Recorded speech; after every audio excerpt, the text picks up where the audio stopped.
Good evening, everyone, and welcome back to another episode of the Max AC channel. To celebrate the spooky season, for the month of October, we will be doing Spooktober once again, where I'll be making 4 more recipes that will surely be as frightening as they are delicious. For this last episode, we finished the spooky celebration with another spooktacularly delicious recipe, pumpkin-shaped pumpkin buns with pumpkin cream filling. For this recipe, for the bun dough, you will need 5 cups of flour, a quarter cup of sugar, 1 can or about 2 cups of pumpkin puree, a quarter cup of milk or water, 1 packet or 2 1/4 teaspoon of active dry yeast, 1 egg, 4 tablespoons of butter, a pinch of salt if using unsalted butter, some flavorless oil like avocado oil for greasing the bowl during the dough proofing stage and for oiling your baking strings. Then for the pumpkin cream filling, you will need 1 can or about 2 cups more of pumpkin puree, 1 teaspoon or so of pumpkin pie spice, or if you have it, you can make your own mixture with cinnamon, ginger, nutmeg, allspice, mace, and or cloves. You will also need a 1/3 cup more of sugar, half cup of cream cheese, and 4 more tablespoons of butter. Then for decoration, you will need 1 more egg and some water for an egg wash to give your pumpkins a nice shiny surface. And for the stem, you can use some small cinnamon sticks to add nice fragrance to the buns, or some almonds or pecans if you want the whole pumpkin to be edible. You will also need some chocolate or edible marker or icing to add a face if you want to make a jack-o'-lantern bun. And to give the buns a pumpkin shape, you will need some kitchen or baking twine to add the ridges in the buns. These ingredients are enough for 16 pumpkin buns, so adjust as needed. First, we'll prepare the dough, so heat up your milk in the microwave or stovetop to 110 to 115 degrees Fahrenheit, then dissolve your yeast into this, as well as 1 teaspoon of your sugar, incorporating some air in as you mix, and then let it rest for a few minutes. You should eventually see it start to bubble, but if not, your yeast has gone bad or your milk was too hot or too cold. So grab another packet and try this step again until the yeast produces a bunch of bubbles like so, and has a strong yeasty smell to it. Once your yeast has proofed, take out your butter and cream cheese from the fridge to allow them to soften for later, and then in a large mixing bowl, add in your pumpkin puree, egg, your yeast milk mixture, and the rest of your sugar, and give this a mix. Then add in your flour and salt if needed, and then mix this all together until it forms a dough. If it's too dry, add in some more milk, or if it's too wet, add in some more flour until the dough forms together, but don't knead it too much. Then cover the bowl with plastic wrap and let this rest in the fridge for 20 minutes while we make the filling. For the filling, in another mixing bowl, add in your other can of pumpkin puree, pumpkin pie spice or your own mixture of spices, room temperature cream cheese, 4 tablespoons of your butter, and sugar, and then give this a mix until everything is mixed together evenly. Give the mixture a taste, and once it's to your liking, cover the bowl with some plastic wrap and let it firm up in the fridge for later. Once you're done making the filling, grab the dough from the fridge and then scrape out the dough from the bowl onto a lightly floured surface and add in your other 4 tablespoons of butter and knead this into the dough until it's fully incorporated.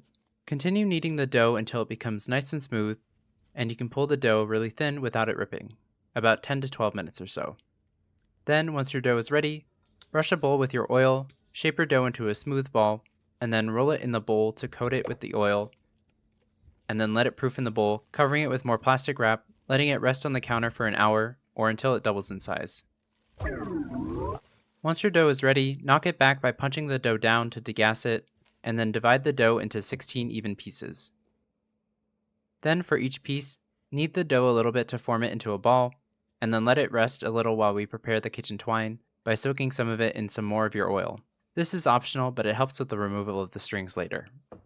Then when you're ready, grab your filling from the fridge, and then for each dough ball, flatten it into a round disc about 4 inches in diameter using a rolling pin or your hands, and then add 2 heaping tablespoons or so of your filling into the center of the dough.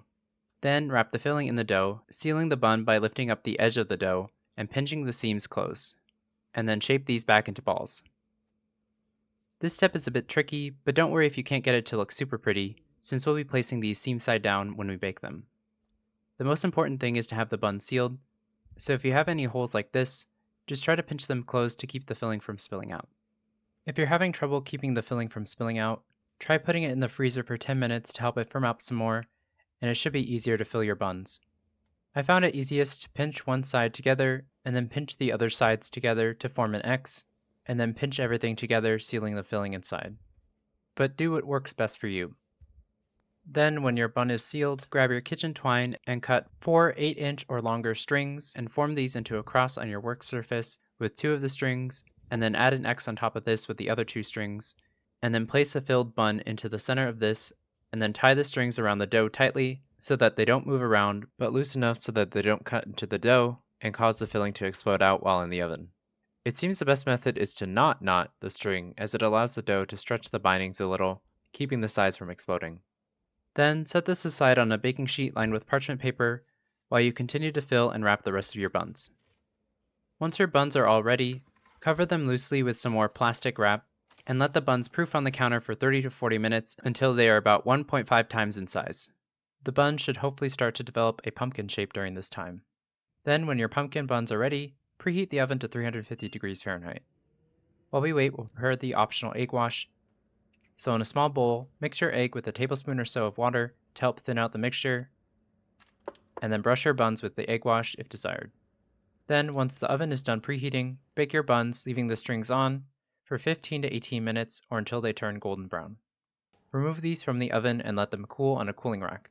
Then, carefully remove the strings, and then add your stem of choice by pushing it into the center of the bun. Then, once your buns are cooled, use some melted chocolate or icing to add your jack-o'-lantern face if desired, and with that, your pumpkin-shaped pumpkin buns are ready to eat.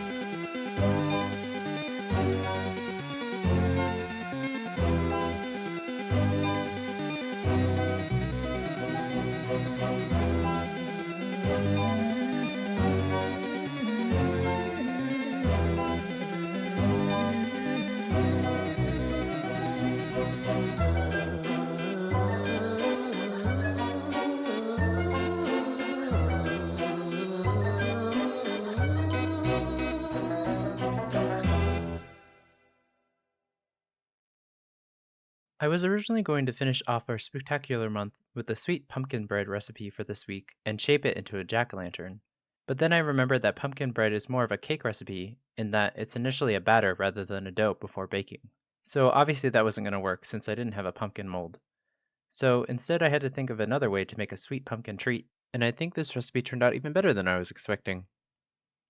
I was wanting to make this recipe using fresh pumpkin puree, but it was a bit too labor intensive as well. So I decided to base the amounts of ingredients on the amount included in the canned version, and I think this recipe ratio works really well to streamline the process and make it easier to make. Though if you do want to use fresh pumpkin puree, keep an eye out for my future pumpkin recipe coming next month. Speaking of substitutes, I originally was going to substitute the cream cheese for the ricotta cheese that I still have from last week's episode, which you can do by blending it with some lemon juice to make a really nice lower calorie cream cheese substitute. But I didn't want to do too much experimenting since this was my first time making this recipe I created based on a mix of different recipes I saw online. But you are more than welcome to experiment with this if you have some ricotta or even cottage cheese to use up. Speaking of experimenting, I had based this recipe partially on my bao recipe I made a while back, so if you're feeling a bit more on the savory side, I highly recommend trying to fill these buns instead with some chashu or experimenting with any other type of filling, whether it be sweet or savory. The bun itself is quite neutral in flavor, and I think even without adjusting it, it would go well with a lot of other flavor pairings.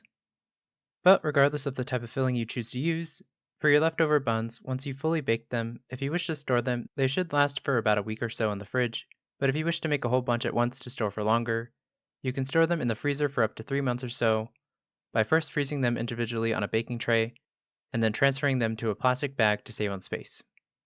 Then, to reheat them, you can microwave them individually for about 30 seconds or so, or if you want to reheat a whole bunch, preheat the oven to 300 degrees Fahrenheit and bake the buns on a baking sheet lined with parchment paper for 8 to 10 minutes or until hot throughout, brushing or spraying the buns lightly with water halfway through. And with either method, they should be almost as good as fresh. Though I recommend holding off on adding any of the decorations like the stem and the face until after you defrost them, since they don't really work well in the reheating process. With all of the other recipes this month being more on the creepy monster side of Halloween, I I really wanted to end off with a nice sweet treat that you could share and make with your friends and family, and I think that this recipe was a great representation of that. So, if you're looking for a sweet pumpkin treat to fulfill your Halloween sweet tooth with no tricks to ruin the spooky night, I highly recommend making some of these pumpkin-shaped pumpkin buns. Anyway, I hope you all enjoyed the video. In the comments below, let me know how it went if you decided to make it, and let me know if there's anything you want me to make next. Like the video, share with your friends and family, and subscribe to this channel for more episodes of the Max AC channel. And remember, if you want to stay cool in the kitchen, turn your AC to the max and watch the Max AC channel. Happy Halloween!